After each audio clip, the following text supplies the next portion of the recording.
Welcome, everyone. I hope you all had a nice Thanksgiving. Sometimes the holidays don't turn out exactly like we had hoped, but I hope you could make peace with however it unfolded for you. Even in the midst of so much chaos and uncertainty, there's still a lot to be grateful for. And I'm grateful to all of you for taking time during this busy holiday season to come together and to give yourselves the gift of sitting in the silence for this hour and connecting more deeply to that inner place of peace and stillness within you. Before we jump into talking about Sagittarius, I'd like to read a poem to you that honors the month of November.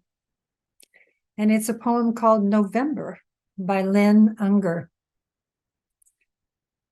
Is there anything left to be said about the blaze of autumn leaves? The way they let go with such graciousness, how they dance on the wind and crunch under the feet and glow in the afternoon light. Maybe just this. The colors fade. They turn sodden as milky cereal in the gutters and sidewalk. The trees look tattered and then vulnerable and exposed. It turns out that loss is really loss, which is every bit as much a part of the story as autumn's glamour. Listen, you are not obliged to be beautiful. You don't have to shine. Blooming will happen when it happens. If you can be still for a moment, you might notice that the roots that feed you are still reaching silently through the dark, end quote. I think the takeaway from this poem is that we're always being fed, and we can rest in that knowledge that the blooming will occur when the time is right. One of the things I always say about entering the sign of Sagittarius is that it feels like I can take a very deep breath. The sun enters the sign of Sag on November 21st, so be ready to deeply inhale on that day. November is such an intense month. We did our battles with the Hydra, and now we can emerge out from the underworld into a new dawn with vision and hope.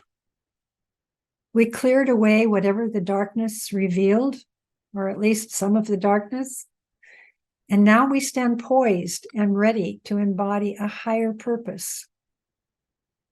Sagittarius is all about reclaiming the larger perspective, the higher aspiration.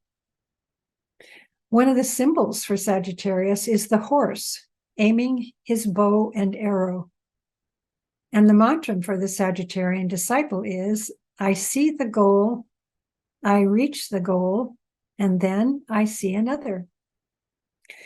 Heidi Robbins, the astrologer, talks about this archer in her poem, The Quivering. If we but make friends with the quivering, the subtle and not so subtle shaking of the body and all its parts, letting go of what we've held on to long enough. If we but soften our grasp on who we have always been to make room for what can be, not knowing what may appear, knowing only the quivering. And I ask, is not some part of us always dying? And I ask, are we not every day in some small way reborn?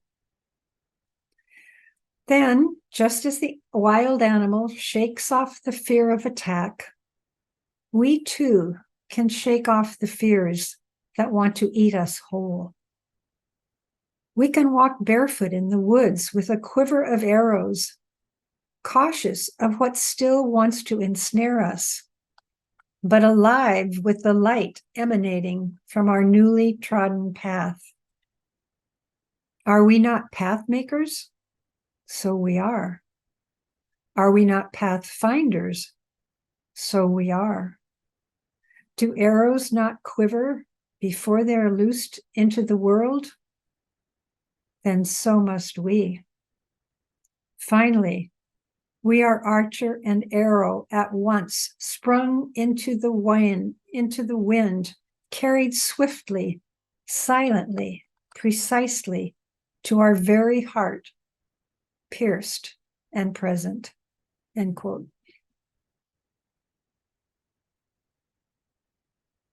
I'd like to also acknowledge my friend Badi Orgren for much of the information I will share with you tonight.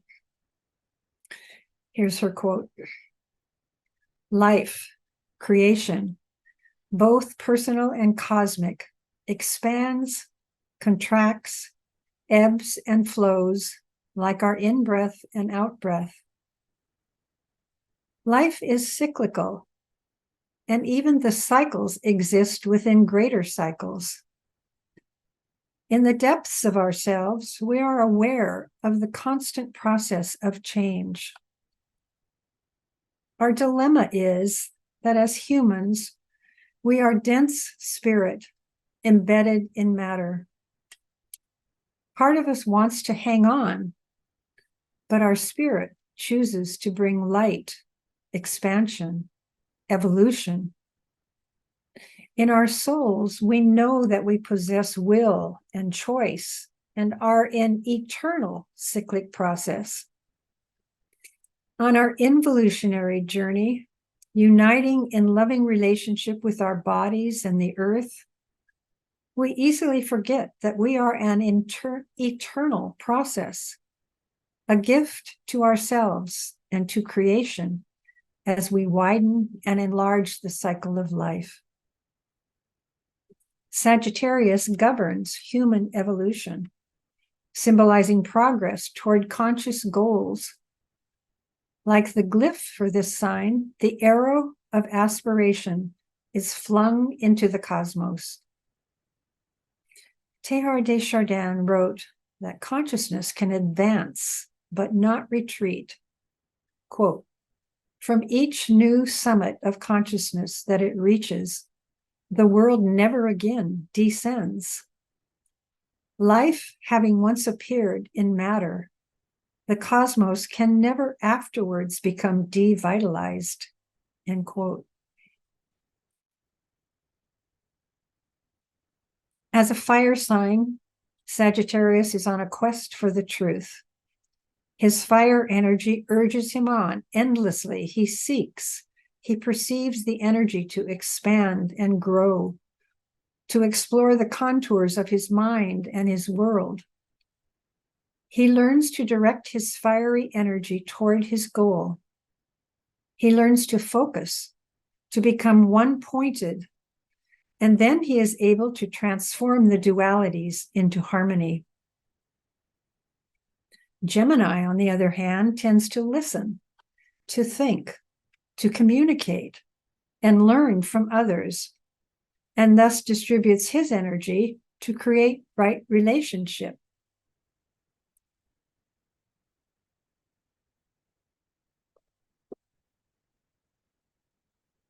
The air sign Gemini is comfortable with cycles. Ruled by Mercury, the energetic traveler and messenger, Gemini's purpose is to be curious, to learn, to inform, and extend its energies into the environment, to breathe into the world. With Mercury as its ruler, Gemini is learning to live in two worlds, the worlds of dense matter and lighter spirit. The work of gathering experience, engaging in relationship, expanding vistas, is to allow the human Gemini to perceive the realms of mind and heart, enabling a connection with the soul. Quote, soul is the way through which spirit becomes matter, and matter, spirit. The soul stands in the middle. It is the middle way, unquote. Alan Oken writes in Soul-Centered Astrology. Gemini's soul ruler Venus assists in the harmonizing of dualities. Venus energy works with Mercury's energy to create loving thought and harmony. Tuning into these energies, Gemini hears the messages of heart and soul. As Gemini is thinking, fiery as Sagittarius is aspiring. I see the goal, I reach the goal, and see another. Ruled by expansive, optimistic Jupiter, bringing in the second ray of love and wisdom, Sagittarius is never content to rest on its achievements. It feels the impetus of evolution on all levels, driven by the energy of life, the energy of desire to discover, to create, to enlarge. Just as Gemini learns to listen, Sagittarius learns to focus and refine its goals. With every combination of planets, we have the ultimate challenge to blend and integrate the energies, and thus bring harmony and peace to ourselves and the world. But freedom from conflict isn't peace. Peace is an intention, an attitude, an inner quiet, a transcendent view, and an open heart, end quote. O Lord of light and love, come forth and rule the world. May the Prince of Peace appear and end the warring of the nations. May the reign of light and love and justice be begun. Let there be peace on earth, and let it begin with us.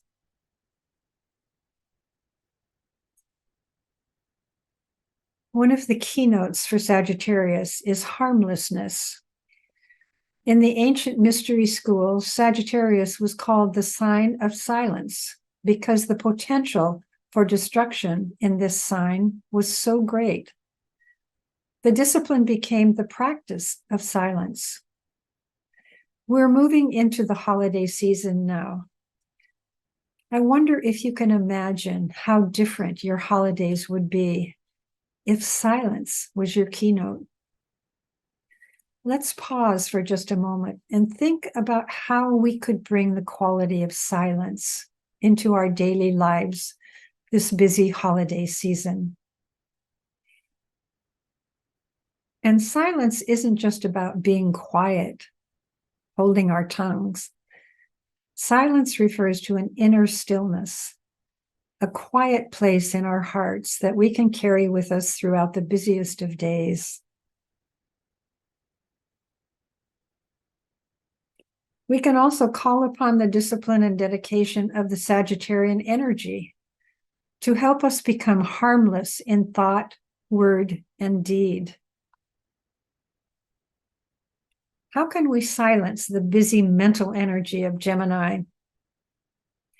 One thing we can do is to practice mindfulness, to be mindful of our thoughts, to watch them, notice them. This takes awareness and serious intention.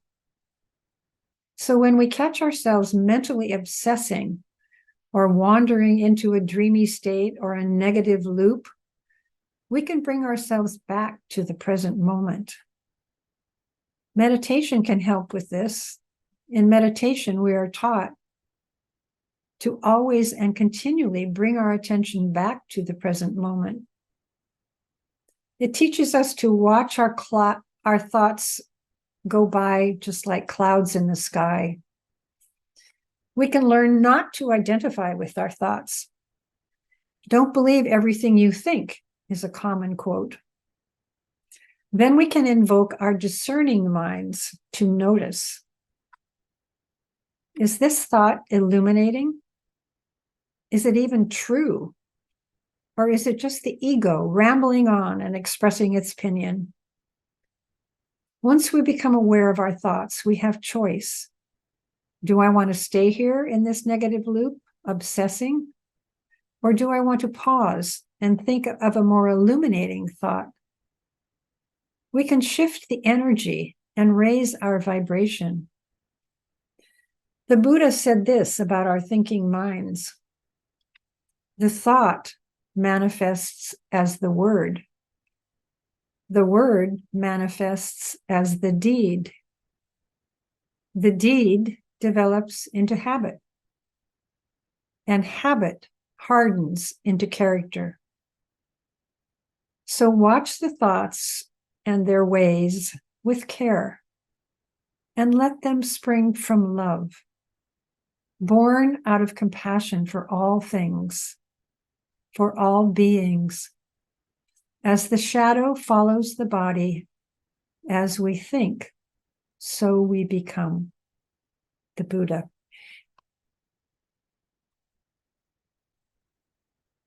How do we silence our words? Well, one way is by listening more and saying less. Noticing how present we are in a conversation. Are we listening to understand or thinking about what we want to say next? How comfortable are we with lulls in the conversation, with silence? Do we give ourselves and the other person time to respond, or do we talk out of nervousness? We can learn to practice pausing and asking ourselves, is this important to share? Is it harmful to anyone? What is my motive in sharing? Is there an internal need to share, like those people who get all excited and jump up and down and say, just wait till you hear this? Again, mindfulness and being aware can help us to monitor our words. How do we maintain silence in our actions? Well, we might ask ourselves, how possible is it for me to curb an impulse, desire to act? Can you give yourself time to step back and wait for clarity? Once clarity is there, there's a better chance that right action will ensue. This type of reflection is especially important where there are big decisions to be made. Again, we always have choice, so we might ask ourselves the question this holiday season: how much activity do I really want to bring into my life at this time? We always get to choose how we want to use our energy. Can we think of ways to bring more silence into the holidays, into our being? Can we walk through the busyness of the days in perfect peace? Sagittarius, as we have said, is a fire sign, full of energy and passion and enthusiasm. It's also idealistic and visionary. And if we think of these qualities and imagine them being used at their highest vibration within us, what would that look like? One possibility is that we commit to single-mindedly holding in our thoughts a vision of a world at peace, with people cooperating in brotherhood and sisterhood, recognizing the divinity within each person, uniting to create a better world. We could energetically and passionately direct our emotions to expanding our hearts, releasing our fear, and strengthening our belief that a larger plan is operating. And that is what is out picturing. We can affirm that help is available to us from the great ones, but we must ask. There's a spiritual law called the law of invocation and evocation. And this law states that this planet is a free will planet, meaning that the great ones will not interfere in our evolutionary process, but they can pour forth their aid if we ask. And we are promised that whatever we invoke with a spiritual intent will stimulate a response. This invocative appeal is strengthened when we join together with a united intention. The appeal acts as a magnet, drawing the energies downward from the spiritual dimensions. The stronger the appeal, the greater the downpouring. By the same token, when we join with other people of goodwill throughout the planet to evoke the great ones, we can use this energy to vitalize our vision, to strengthen it. We create a thought form of a world at peace, and that thought form will eventually manifest.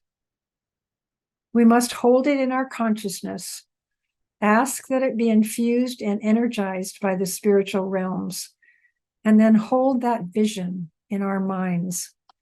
Give it our passionate energy, and then take some action, however small, to help manifest it in the world.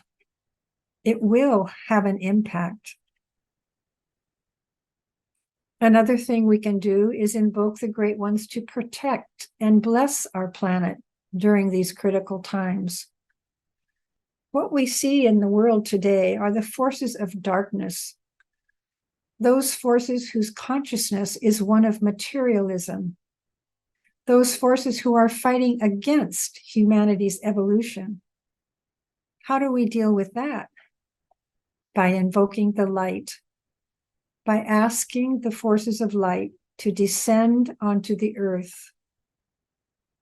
We have so much help available, but we have to ask. We can ask that a protective shield of light be placed around our earth, a shield that will dispel the darkness. This is a critical time in our planetary history. We are told in the ancient wisdom teachings that humanity is on the verge of taking the first initiation, which means a huge expansion of consciousness for humanity. We must use our energy to help bring this about. The years between now and 2025 are called the years of the burning ground, where chaos is likely to increase. But there is purpose to this chaos. It is to bring about the destruction of the old forms that are no longer useful, and to clear out the old thought forms that obstruct our forward movement. This is to clear the way for the coming of the Aquarian age, which we are told is to manifest fully sometime in the next 200 to 300 years. So we only have 2 or 3 more lifetimes, right? Before we can manifest the higher vision of our world, we must begin with ourselves. Now is the time to mobilize our efforts, to commit to expanding the light within ourselves first of all, dedicating ourselves anew to our spiritual practices, to be mindful of our thoughts, to hold on to the vision of a redeemed humanity. This is a time to especially control our emotional bodies, holding everything and everyone in compassion. This is not a time to succumb to fear. Perfect love casts out fear, we are told in the Bible. Aligning ourselves with people of goodwill everywhere in our meditations can have a huge impact on the healing of the world. This energy is subjective, but with a strong intention to align, it can be just as powerful as meeting in person. When the masses of humanity raise their voices in a united invocative appeal, we give power to the great ones to impress upon the world leaders the higher principles. We are told in the ancient wisdom teachings that during the Second World War, it was the invocative power of humanity that allowed the great ones, the masters, to impress upon the minds of the scientists of that time the right formula for the discovery of atomic energy and the splitting of the atom. And they deflected this information away from the forces of darkness. In the book, The Externalization of the Hierarchy by Alice Bailey, we are told, quote, The Second World War was not won by the surrender of the German army. That was only the outer result of inner happenings. The war was won by the forces of light when the mental potency of the forces of evil was overcome by those who were seeking the higher human values and the spiritual good of humankind, end quote. So we have this power to invoke the forces of light and to use those forces to create a more just and perfect world. And that will be the focus of our visualization tonight. So let us prepare for our visualization.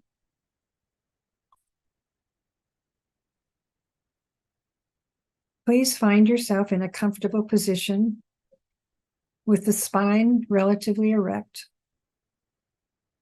but with no undue strain or tension.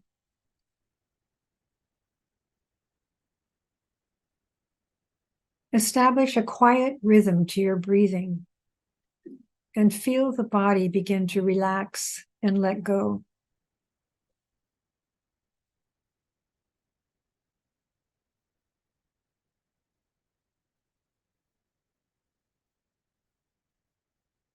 Breathe the silent Om into the physical body, releasing all tension and strain.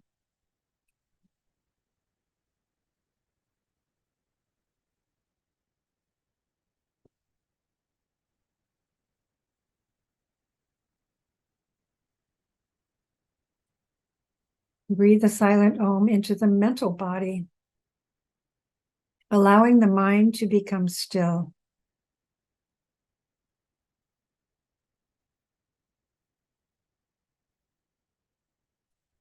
And finally, breathe a silent Om into the emotional body, neutralizing any disruptive, conflicting energies.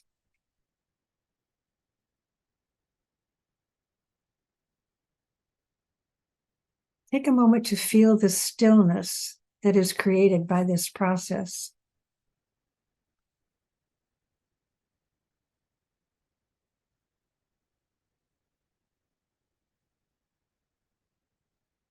Now imagine the light of the soul shining as a ball of light above your head. See that light descend into your body. See it connect to each chakra as it moves downward into the earth.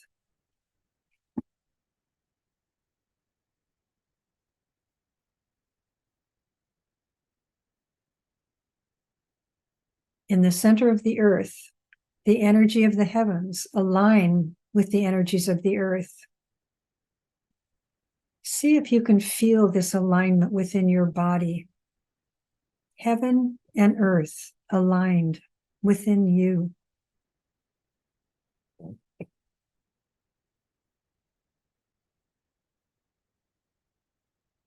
Now let us reach even higher. Let us send our energy up to the home of the great ones, the masters. Ask to be connected to the spiritual realms where they reside. Ask to be connected to them.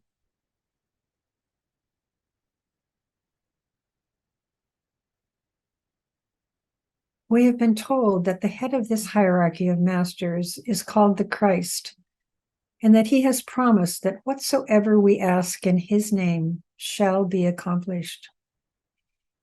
So let us ask for the forces of light to descend on our planet. See in your mind's eye this energy descend and flood our planet with light.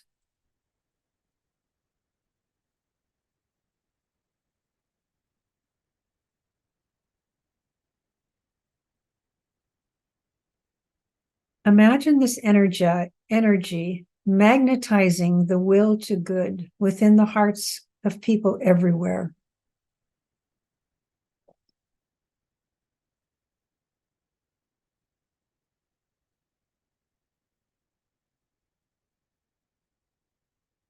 Let us ask the great ones to impress upon the leaders of the world those great ideals and ideas that are based on a worldview of inclusivity and cooperation.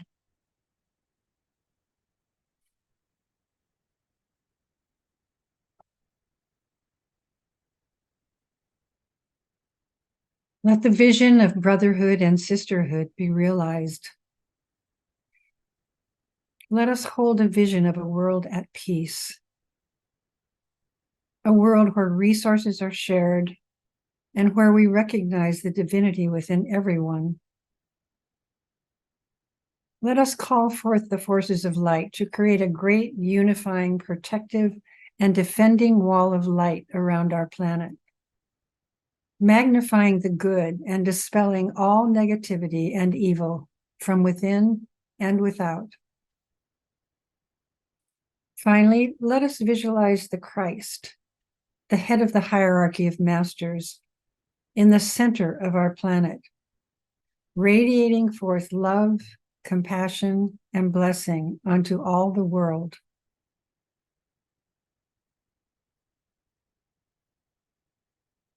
Let us work in this way, aligning ourselves with the forces supporting the evolution of humanity. Let us work without fear.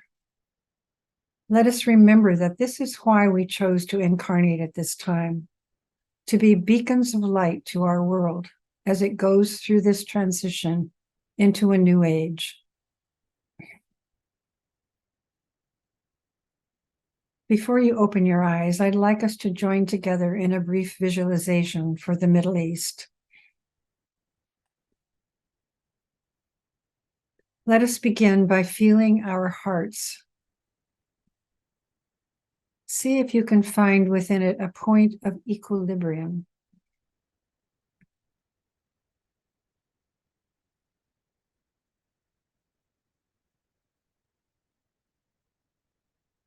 Let a silence settle into your mind, a calm spaciousness.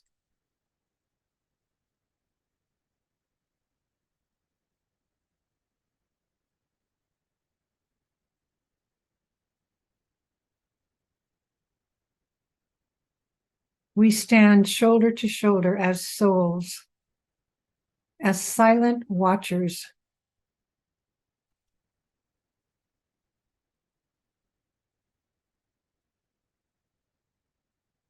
Joining our hearts, let our shared care become like a flame of the will to love, the will to love.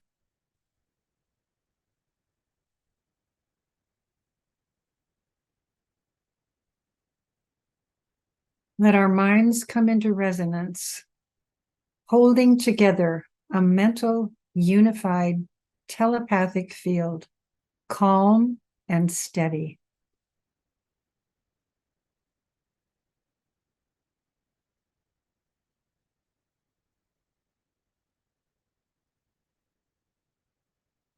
Including in our awareness now the many people around the world whose hearts are also with the people in the Middle East and who stand witness. Visualize ourselves standing together with them in a huge circle around the area, a witnessing circle.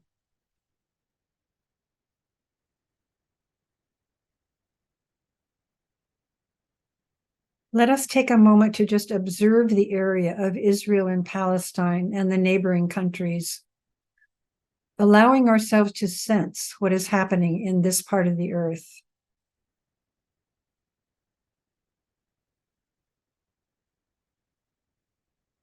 Standing steady as silent watchers,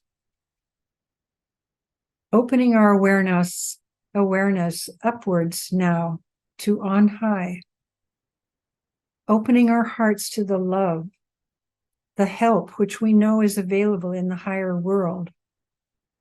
We may imagine it as a golden, healing energy, soothing and all-embracing. Take some time now to fill yourselves with this energy, this golden healing energy.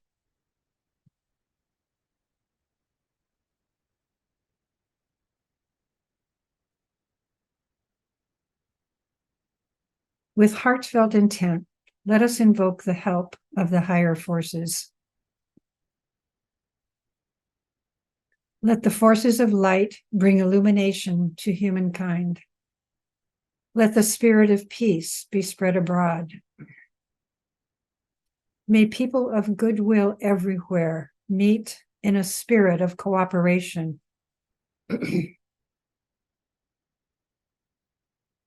May forgiveness on the part of all be the keynote at this time. Let power attend the efforts of the great ones. So let it be, and help us to do our part.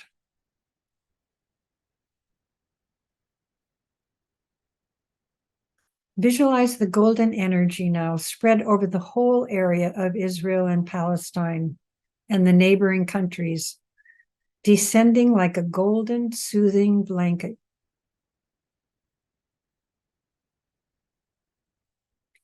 Standing as a peace-commanding presence, we strengthen the hands of the people of goodwill there, especially of the decision makers, of the advisors, of the influencers, all who work behind the scenes to bring about peace.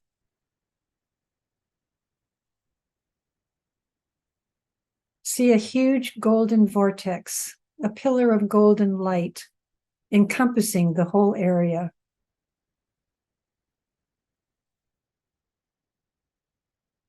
See the golden unifying energy spread out to the entire Middle East and throughout the world.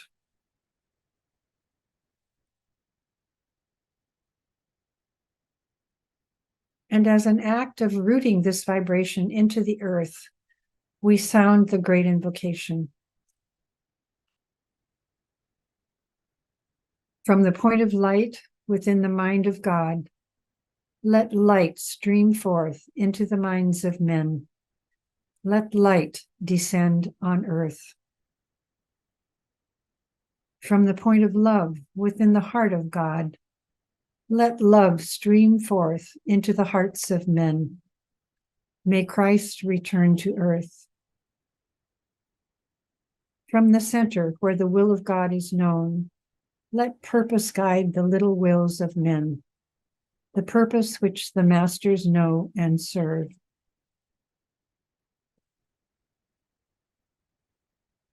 From the center which we call the human race, let the plan of love and light work out. And may it seal the door where evil dwells. Let light and love and power restore the plan on earth. Om.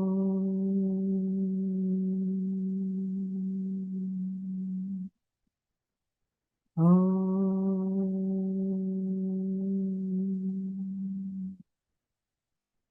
Om.